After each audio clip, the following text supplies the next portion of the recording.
somebody else pray for us? Anybody want to volunteer? It's a scary thing. All right, you're the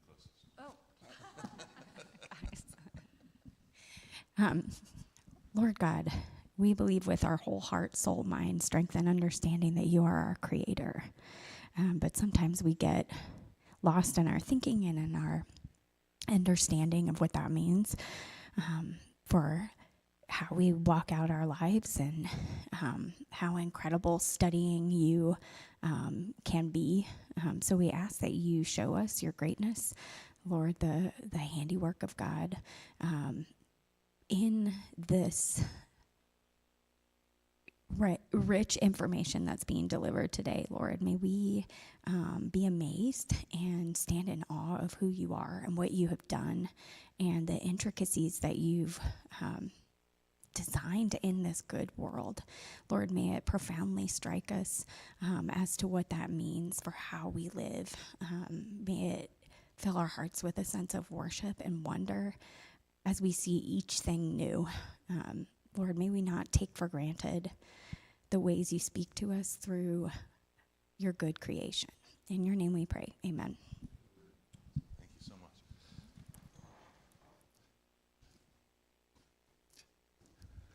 You'll notice on the schedule that I titled today Science versus Evolution.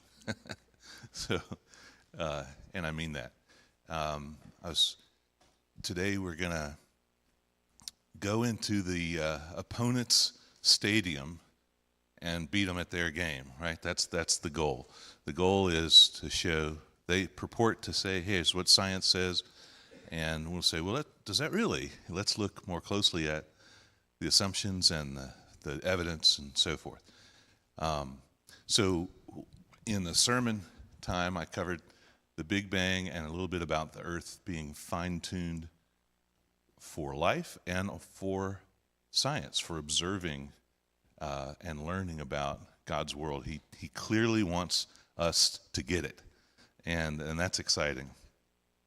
And because Christianity had the prior assumption that there's a good and gracious and powerful God that creates things that are beautiful and have order and have meaning, and if something's there, there's a purpose for it, science really flourished in the West in ways that it didn't in other cultures where there wasn't that underpinning theology. So that's a pretty interesting thing. Then last Sunday, we focused on the theory of evolution, and we had a wonderful talk by Barbie that pointed out a lot of the biological things going on, the scale of the work being done in our body, 50 copies of War and Peace every hour being copied, just to keep our cells going. And even if rare errors introduced in there, the mutations, that they were negative. Now, this is a huge problem for evolution. That alone is pretty much a fatal blow to evolution, because evolution depends on very gradual change by mutations that turn out to be beneficial and get accepted because they help with fitness. And how do you know they're beneficial? Because they help with fitness. They help with survival of the individual, survival of the genetic line. And so that is the theory, that the gradual change, there's already variation in the population, and then new extra variation comes in. It was originally Darwin thought that was from acquired characteristics. And so that part of Darwinism has been rejected and been replaced with mutational characteristics as the source of change. But an essential part of it is the gradualness of it and the randomness of it. No organism says, I'm going to learn to get faster, or find a way to do that. It just, some of them happen to, and some of them don't, and the ones that don't tend to get eaten quicker. So we'll see how pretty much every aspect of that theory is lacking for good evidence.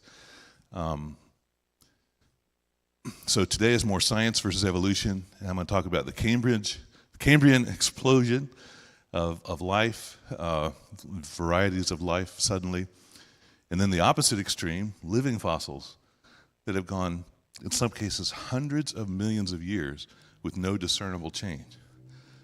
This is not expected with evolution. right? I mean, if in the case of sudden change, they talk about how powerful and how fast evolution works, and then you have something that's 1,000 times longer period, and they say, oh, that's not surprising at all that they didn't change.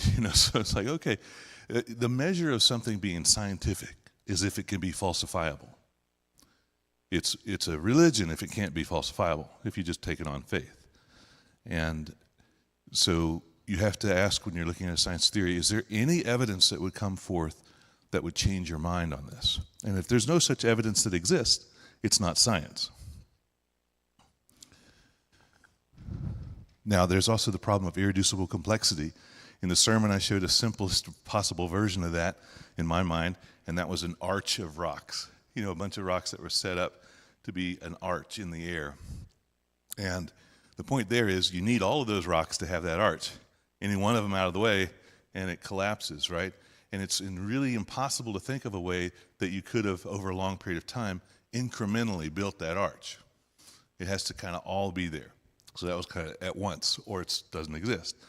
And this exists with systems in biology where they have all the parts they need. They don't have extra parts, and you take any one of the parts out, and the whole thing breaks down, and there would be no advantage of a fifth of a flagellum or a half of a wing or something like that. There's no intermediate stage that would offer you an advantage to say, keep going, keep trying other random things until eventually you stumble upon something really cool. So that mechanism is a real problem for evolution, which requires gradual and random change. And then homologies, we'll get into that. That's where there are some really cool similarities between one critter and another. And the assumption is that if they have common parts, common design parts, then they must have had a common ancestor. And we'll see that there are other possible explanations for that. Then in the theory of evolution, one prominent evolutionist years ago called them hopeful monsters. You have these mutations, and that would be seen as a monster by the, something that's really weird about that critter. But in the sense they're hopeful, they're hoping that it works for them, and eventually there are more of them.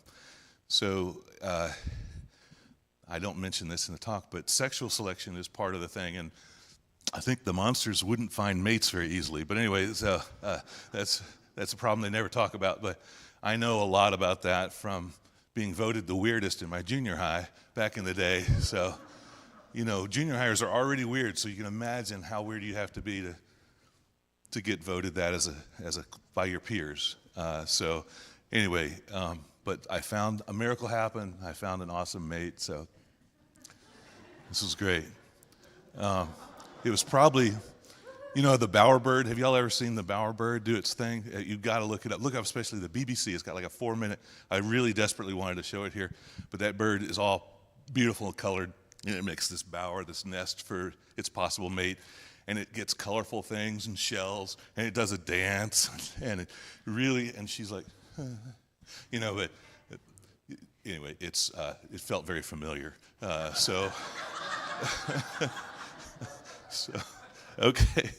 So, but in this theory of evolution, you're going to have all these critters that are, mutating and looking weird, and it reminds me of the Far Side cartoon that has a Elizabeth hates it when I go off script. Anyway, there's it's this bummer of a birthmark, Hal, and it's one deer looking at another, and it's got like a bullseye birthmark on it. Some mutations are not going to help you, and others will. So there's going to be all these dead ends, and there's going to be all these leftover parts. Like if you're throwing Lego parts together, and some of them work and some of them don't, we're all going to have these what are called vestigial things. So is there evidence for that? And then next Sunday, a couple topics I'm sure I want to cover are the origin of life studies. That was one of the big 3 problems. Where's matter come from? Where's life come from? How do we get complex life? And we're spending most of our time on the complex life problem because that's kind of the most bothersome to Christians. that's where the culture really beats on us. And so I want to say, hey, the problem's really theirs, not ours. But origin of life is another huge hurdle that they don't really have a materialistic explanation for. So we'll go over that. And then I wanted to segue it back into the revelation we've been given through the Bible and show how they mesh, how nicely they mesh. And then there are some number of optional topics. So if there's something of interest to you, please let me know, because we have a little flexibility in what we can cover next week in our last session. And there are some possibilities. But and we'll also should have some time today to ask some questions. All right. Any questions right now, or comments about the previous couple of times? Feel free at any time. All right. Well, here's the first picture of a tree of life. This is a sketch in Darwin's notebook. So it's always cool to see that sort of thing. And the tree of life is a fairly compelling image. And so we're gonna poke it in different places today. But he said in his magnum opus on the origin of species, if it could be demonstrated that any complex organ existed which could not possibly have been formed by numerous, successive, slight modifications, my theory would absolutely break down. Now his very next sentence is, but I know of no such case. Of course, we've learned a lot since then, and we have many ways in which this prediction would come true, that his theory would break down. 6 or more times in that book, he wrote, natura non facit saltus, meaning in Latin, nature does not make jumps. Okay? So we'll see what the evidence shows. This is that impressive representation of the origin of all things, where time is in the middle. So the Earth's birth is about 4 billion years ago, as shown in this chart, and life first appears extremely rapidly. This is kind of an amazing thing, which we'll probably go over more next week, is how life is virtually impossible to even imagine how it came from non-life. And the complex steps of more complex life coming from simpler life, and yet, in the record, it jumps in there the first chance it has, like the first chance that the Earth is cool enough to, there's enough water or there's enough oxygen, things happen. And so that's a very interesting property. So the time would be how close to the center. Today, everything that's on the edge there is still living. Okay? Now this is actually a pared down version. There's, over a million named species and so forth. Actually, there's a famous quote where someone asked an early evolutionist, early biologist, scientist from England, all your study of God's handiwork, can you make any conclusions about that and what you've learned? And they said, he seems to have been inordinately fond of beetles. So there's, like, Darwin loved beetles and collected them. He had 1,500 different species of beetles in his collection, and there's apparently 400,000 different species of beetles. So the scientist was poking fun at humans. Like, you think you're special? God really likes beetles, but it turns out there's an equation. There's an equation that can predict how many different species you'll have of different sizes, and it's even been figured out if there was an Earth-like world, of what size it would. And basically, the larger you are, the fewer species there are going to be for multiple reasons. And the optimal size for numbers of species is about 1 centimeter. So the beetles are right in that. And so it's about the theoretical limit of species that could be at that size. And it turns out for the mammals, there are about 4,000 different species of mammals. And there were about 8,000 apparently at the time of Adam and Eve. So there's constant, throughout this time, there's constant introduction of new species and disappearance of old species. And interestingly, the extinction rate has been pretty constant aside from the massive extinction events. But the creation rate has been fairly constant, but ceased once humans came along. So some of you might be connecting the dots with the creation narrative about why that might be. So we'll go more about that next time. But in this chart, it also shows some things like mass extinction events. Apparently there have been 5 of them where a majority of species were wiped out for one reason or another. And there's also a very important, the Cambrian explosion is there at the 541 million years ago. There's that dotted line. And you notice if you follow that dotted line for the Cambridge explosion around, a huge number of new things appear. So this is kind of a big problem for evolution. Why would a vast number, in fact, phyla is the name they give to a body type, like a vertebrate or something like that. All of the existing phyla appear at that time, and more that don't exist anymore. So, and it was about a 40 million year period, which seems like a lot of time to us, but that's less than 1% of the life of the earth. So, and here's some artist rendering of the critters.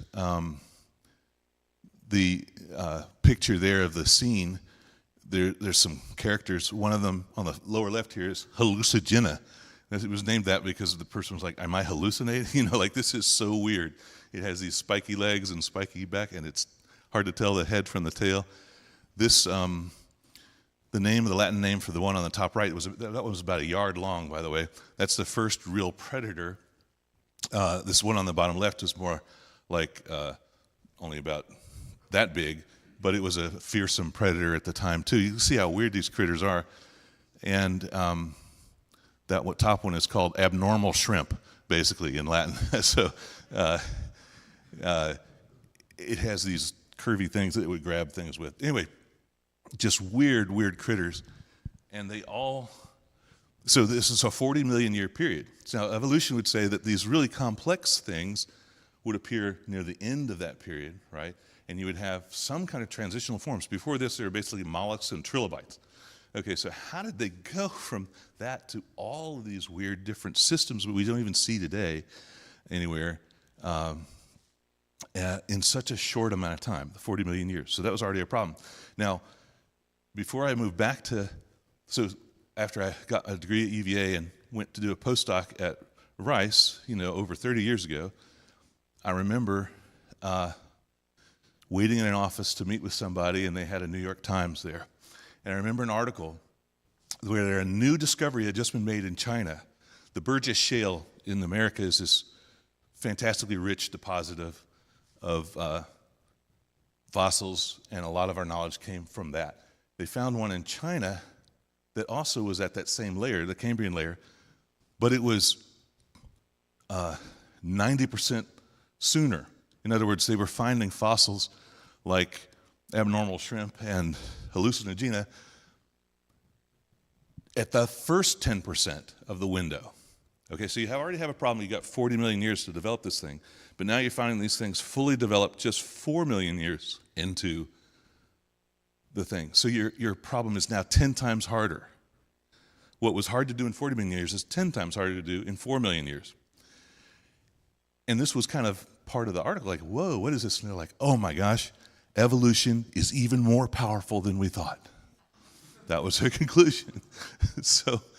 And then since then, more fossils have been found, and it's less than 500,000 years. So it's gotten 10 times harder again. But the attitude hasn't changed. Like, wow, look at evolution. Yes, sir. I just bring this up because I read an article this week about this discovery in, I think it's Australia. Did you hear about this? It's like it's this lizard-looking thing, and it just shrank one of the time periods by it was like, I don't know, 50 million years, because they were like, oh, this. We didn't think that appeared till 50 million years. Faster than we ever thought.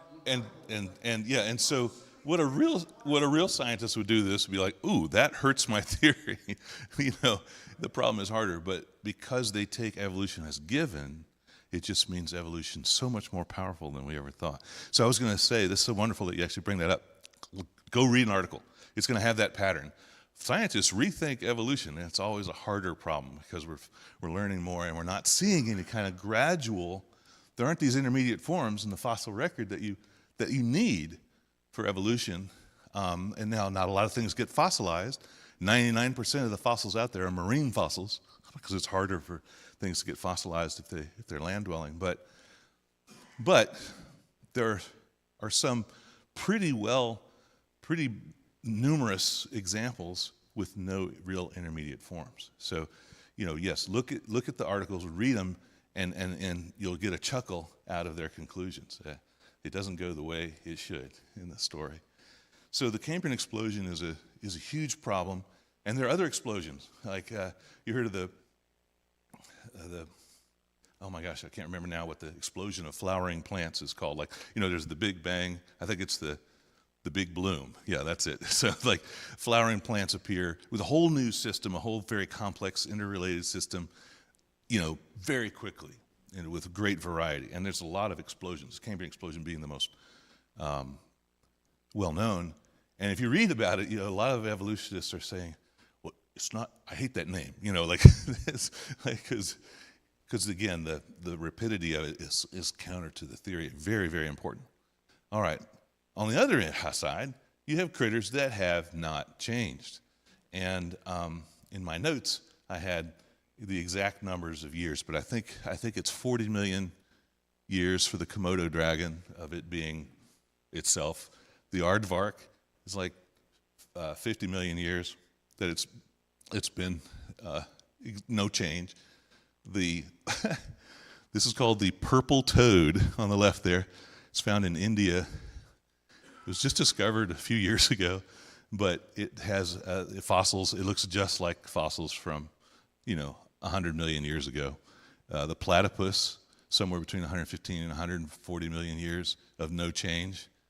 By the way, instead of just 2 sex chromosomes, it has 10. So if anybody deserves pronouns, it's the platypus. Anyway, and then the tuatara, it looks like a lizard, but apparently it is not a lizard.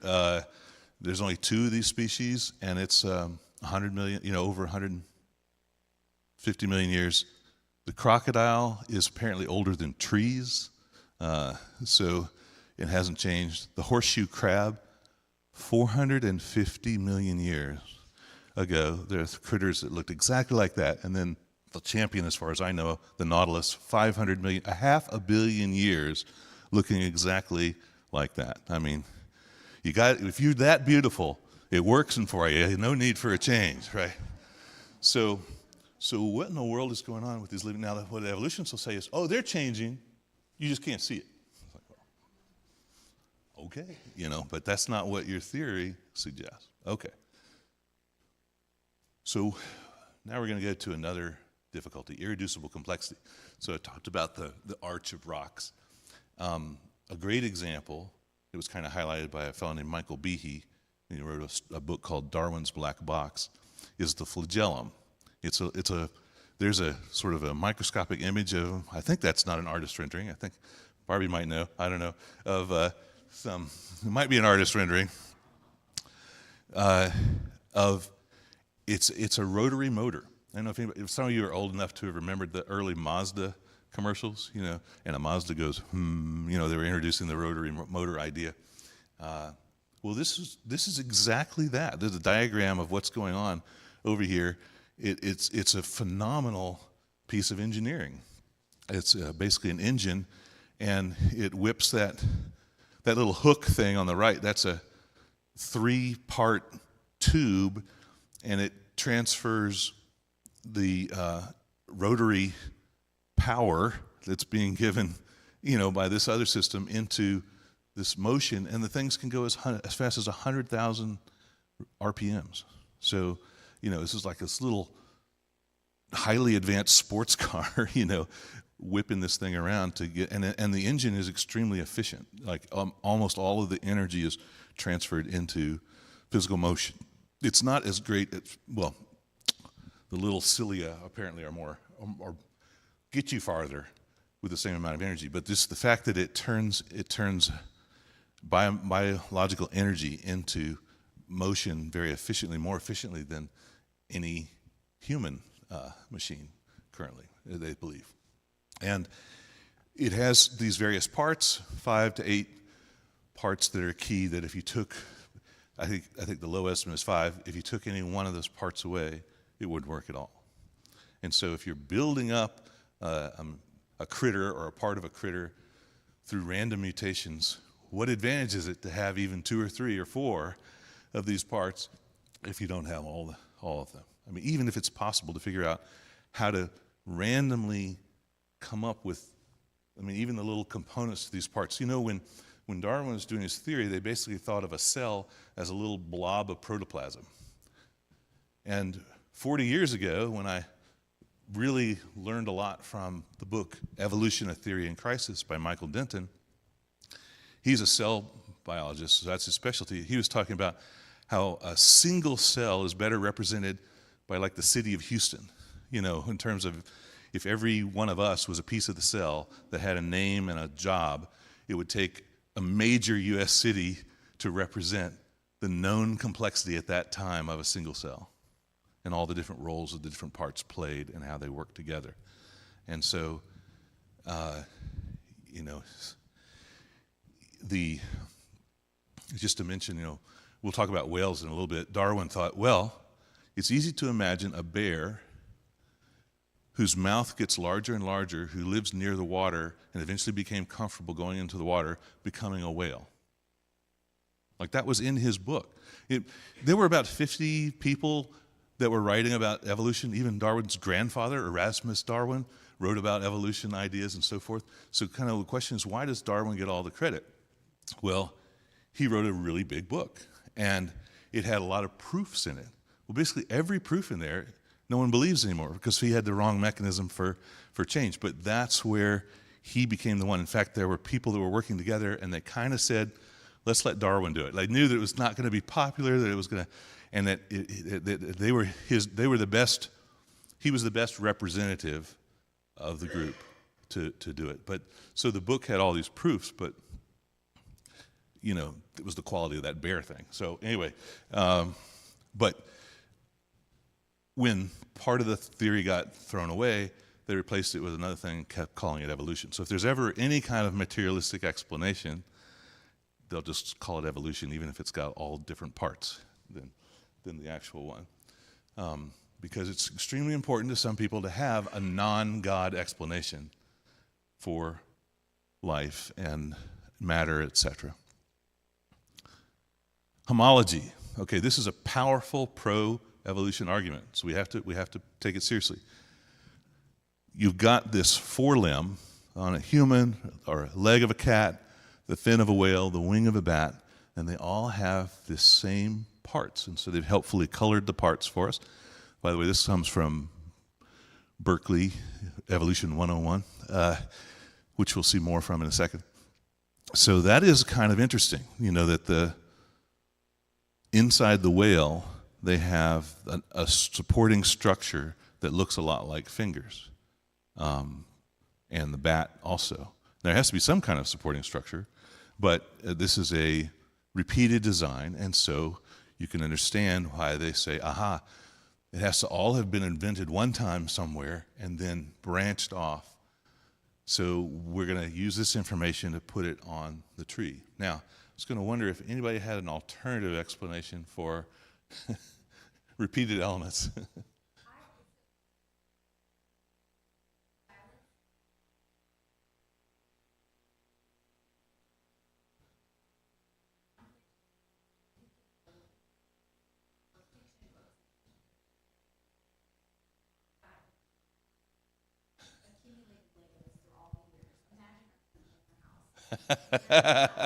Don't go barefoot in the DeMayo house.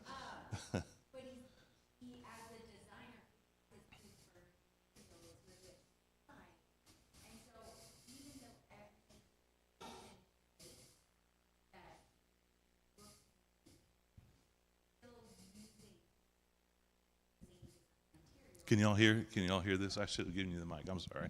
This is awesome. Yeah, I was wondering if there's a software developer in the house or something that might have an opinion about this. Yeah.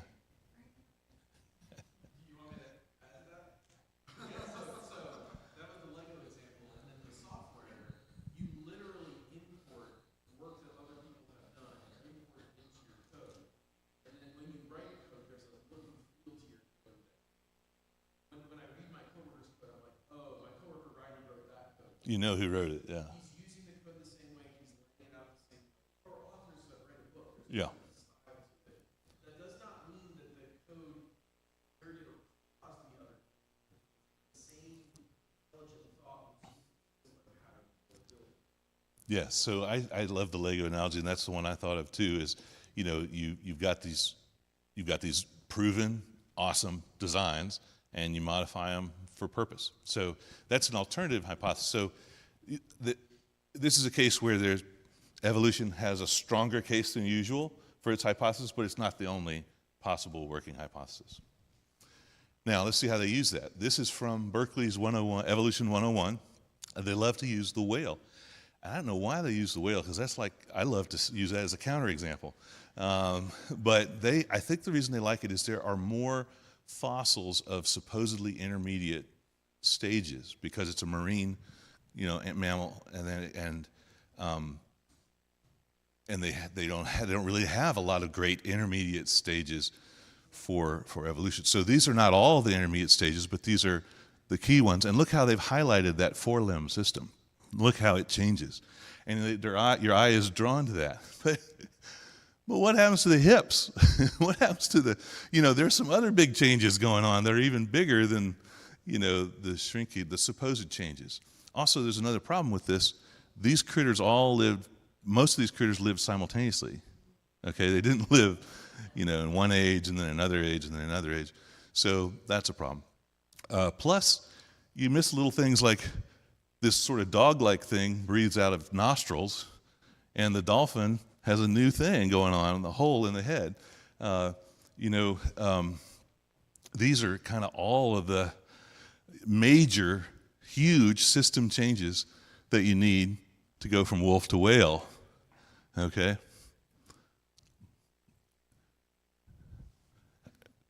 It goes from freshwater to seawater drinking, You have to nurse your young underwater, which is a huge challenge, a huge change. Blubber. I mean, some of us know how important that is, but in the cold water, it's life or death. So anyway, it's very odd that evolutionists it's usually one of their top two examples. The other one being fish that can crawl around on land. But again, the same problems with those. All those forms existed at the same time, not sequentially. So little details like that. So that's a huge leap of faith, I think, that you could do this. And they just draw it like, well, this is how it happened. Yeah. What are those intermediate things? Oh, they're critters. They're like critters that lived. No. Obviously, the actual ancestor that they're putting here is a lot like a dog or a cow. Something in that range. It's a terrestrial mammal. Apparently the whale wanted to go back to the water. The proto-whale. It liked the water. It missed the water. We all came out of the ocean, and it yearned to go back. And then eventually, miracles happened, and it became, completely aquatic. But look at the changes. Like the hips disappear. And by the way, the dog kind of animal wags its tail like this. The dolphin powers its motion with an up-down motion. The complete skeletal change. So look at no hips, incredibly strong, spine, and so forth. I mean, these are just the visible, obvious changes as opposed to some of the others that are more hidden. It just, what intermediate step gives you advantage? These intermediate critters are very well designed for semi-aquatic life or aquatic life by themselves. They're not like some half-baked dolphin. They are excellent swimmers and In the case of that first one, it could go on land or water. I don't know if that one breathes air or water yet. I'm not sure that anyone knows, but they aren't half-baked dolphins. They're very efficient, well-designed critters of their own. So, all right. So on the Berkeley 101 website where I got that picture, I love this quote. Okay, look. All available evidence supports the central conclusions of evolutionary theory. Okay, duh. No, it doesn't. That life on Earth has evolved and that species share common ancestors. Biologists are not arguing about these conclusions, but they are trying to figure out how evolution happens, and that's not an easy job. So basically, well, we all believe in evolution. We just don't know how it works. Nobody really does, and it's not easy to figure out. So come to this class. Anyway, I just thought that's inadvertently honest there. Okay, well, we have a little time to cover a couple of more classes of objections. My question is, a lot of times when I'm reading reviews of books that are about these topics, a lot of the negative ones, those are my favorite, the 1-star reviews, say, well, everybody in the scientific world knows that Darwin's theory of evolution has been disproved, but the theory of evolution is solid. Yes. And so I haven't seen either way, but I haven't done a deep dive, but can you clarify that? Okay. So they all agree that his original proposals for the mechanisms aren't right, but they've happily replaced that with the latest things and say it's still good. But what really happens is it's taken as a given. I'll show an example next week where the leading evolutionary biology textbook says biology is two things. Everything is material and evolution. And so they start with that and then work from there. So everything that's published has to be using evolution, the language of evolution, to describe where it fits, how it came here, and so forth, even though a lot of people writing that don't actually believe that. So it's a cultural, social pressure. And I've mentioned a couple times, when there are debates, you'll notice there's not really debates over the science. It's more like trying to make fun of you and shame you. You know, it's like they're using cancel culture, basically, to keep anyone out. A creationist article that was really well written did get accepted by a journal associated with Smithsonian. The editor that allowed that in the journal was fired. So this is the kind of gatekeeping that's going on. I don't want to emphasize that because there's no reason to get into conspiracy theories, even though there is conspiracy. Anyway, there's no reason to get into that because they're going to lose on the science itself. So let's just focus on that. And we don't really need to. But it means, well, a friend of mine who was a tenured professor at one university and lured to another university and told tenure would be no problem, a formality, and was offered tenure eventually by his department, was turned down for tenure at the university level. And it's almost certainly because he was an outspoken Christian who didn't believe in evolution. So you'll pay a cost in current society for this belief. But of course, as Christians, we know we have to follow the truth no matter the consequences. So that's what I'm trying to help with. All right, so just a few more minutes. What about vestigial parts? What about all these leftover parts from earlier ages that we now no longer need, but they hang around, like a tailbone or an appendix or so-called junk DNA? Well, just Google what's the use of an appendix. They've found that it's really helpful with gut health and immune system. It's not a vestigial, wasted, useless organ like people have been saying for years. And your tailbone, which is named to reinforce the evolutionary concept, is a very important anchor for the muscles and has other purposes as well. There's all sorts of information on that. Junk DNA is the biggest of all. I remember when I first heard about junk DNA, and I laughed because it's like, Well, it's only junk because we're stupid. We don't know what it's there for yet. It's only, but the problem is when you call it junk DNA, you discourage people looking into it. So it held science back for a long time.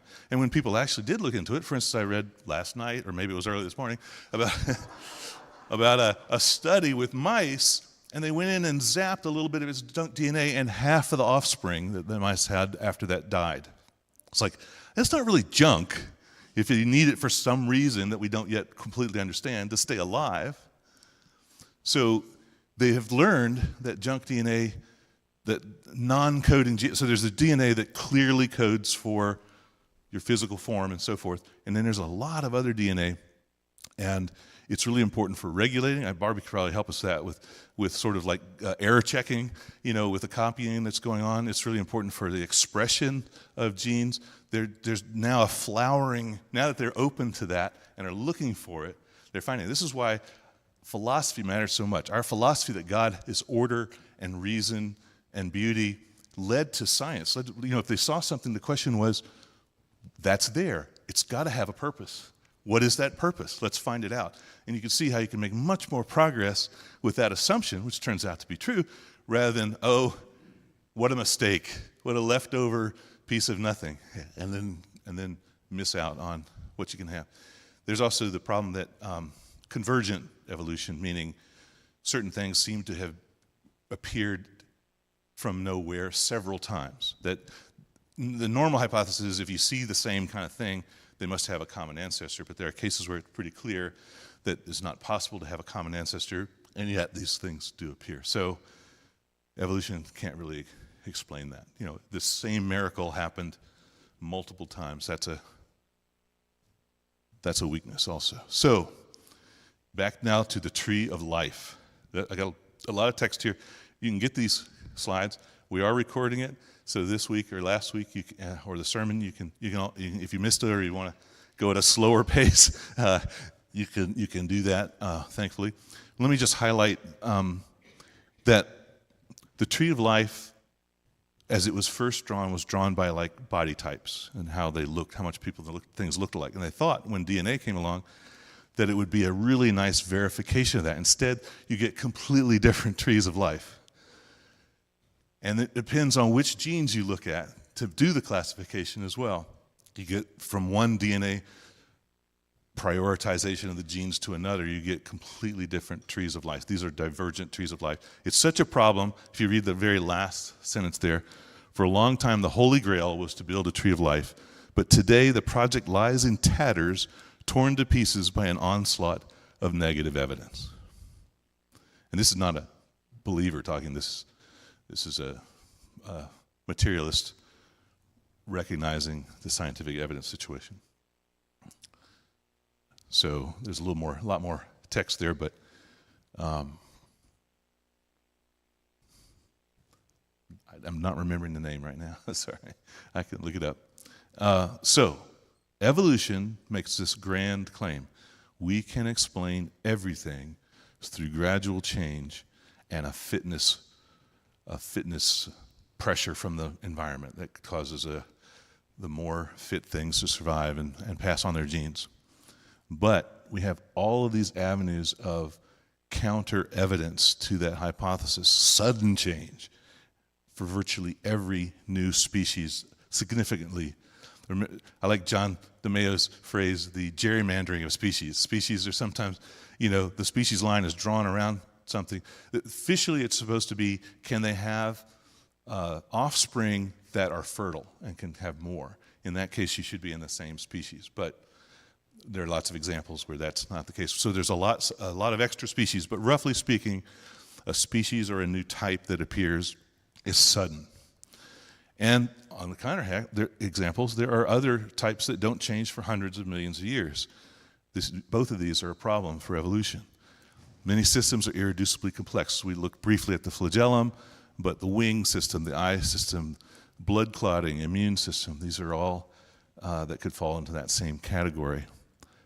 Homology could be evidence of common ancestors, or it could be evidence of experienced designer reusing great parts. And I asked the question, are there any remaining examples of supposedly vestigial elements. I don't know of any. I think all of the ones that were posed, they go quiet about the whole vestigial thing. All that's looking pretty bad right now for the theory. And then lastly, that impressive tree of life is basically an artistic representation rather than a scientific one. So we have a couple minutes, or maybe not more, for a question or two. And also, please bring me your questions for possible inclusion next Sunday. Yes? So it seems like Darwin was like a pivotal point for science to get behind. There were obviously scientists for Darwin. What was the accepted belief in terms of What did they believe previously? So creation was probably the greatest evidence for God. But for about 100 years prior to Darwin, people were proposing different ideas for how it could have been otherwise. The incredible complexity and design and variety of critters was very impressive throughout most of humanity's life. It led to belief in some kind of creator. So this was a very important theory because, as somebody has put it, an atheist could have a clean conscience. There was now a plausible way that you didn't need God. So there's a lot of enthusiasm behind it. Right. Yeah, sort of like a universe spontaneously generating. Yeah, kind of a crazy idea. Yeah, no, that was a theory. And, even in Haiti many years ago, Amy Butt would they'd talk to some of the folks there, and they believed that flies came from donkeys, because that's where they saw it coming out of donkey poo. So, it's just like if you were how would you figure out the world has been, a problem for a long time. So, but this was the first one that had the veneer of science. And of course, it still has that attraction. Now, as you know, when you're dealing with folks who are leaving the church or not, it's also a very acceptable reason to leave the church. I mean, there's obviously us hypocrites, but they might have other reasons they don't want to pay attention to God's law, and this is their stated reason. So you don't always know where people are, but this is one of the major reasons people give for not believing. And so I feel like it's important to address. You've already mentioned this, forgive me, but what does science say about why certain species go extinct and others don't? The science part is basically the fitness. First of all, being large is really against you. The larger you are, the more likely you'll go extinct. And then if you have a very narrow habitat you can survive in. So pandas are doomed. They need humans to stay alive. I mean, they eat one thing and they're really big. And I don't know if you've seen hilarious videos of pandas like trying to walk around and tripping over themselves and stuff. It was just like they are only still here because of humans. So anyway, but it's basically fitness. And the more, like cockroaches will live forever, right? They can live anywhere on anything, but cute little pandas, they're in trouble. So we'll end on that note. Thank you, everybody.